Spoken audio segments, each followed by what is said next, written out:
Hi, I'm Melissa Saynode, and this is Simple or Not Kitchen. And today in Simple or Not Kitchen, we're making super simple 3-ingredient shortbread cookies.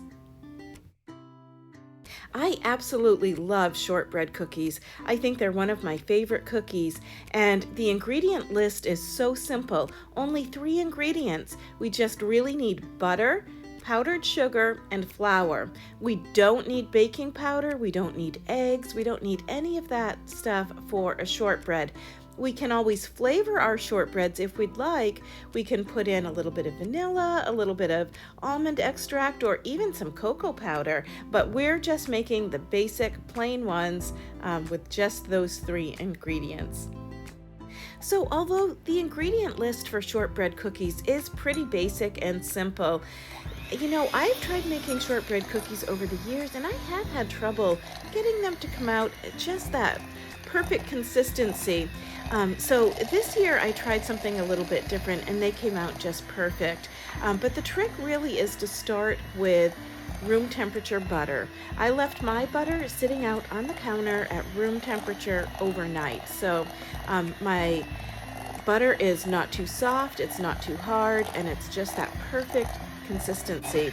I'm going to add the confectioner's sugar to the butter, and I'm going to use my electric mixer to blend it just until it's blended. We don't want to overmix.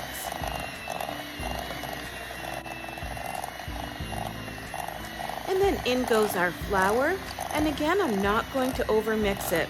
I'm just going to add the ingredients and just blend until it's just mixed. I don't think I mixed for more than maybe a minute or so total. So you might notice that my flour is a little bit darker. I am making this particular batch of cookies with some whole wheat flour, just because I wanted to see if it would affect the flavor, and they turned out really, really good. But you don't have to use the whole wheat flour. You can use regular white flour as well. So when this mixture is nice and crumbly, we are finished. So I'm going to put away my beaters, and I'm going to take out just a spoon and just start to just mix it just a little bit with a spoon, just to make sure that everything has come together. Then when my dough has come together, I'm going to transfer it to some parchment paper. We could roll it out at this point and cut it into shapes if that's what we want to do, but I'm going to just go ahead and just sort of maneuver it a little bit so that it's this nice log shape, and then I'm going to wrap it in some parchment paper and refrigerate it.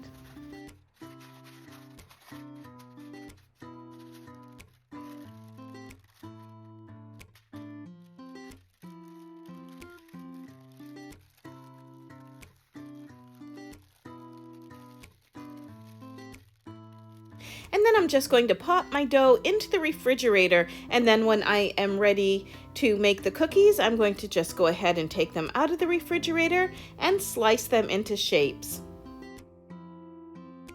And then I also used a chopstick just to poke a few holes into my cookies. I didn't show this in the video, but I just used a chopstick, and I just made those little holes in the cookies. You could use a fork, you could use a straw, you could use just about anything.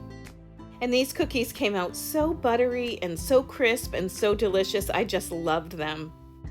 If you give this recipe a try, let me know how it turned out. You'll find more recipes, articles, and video at PennellCentral.com.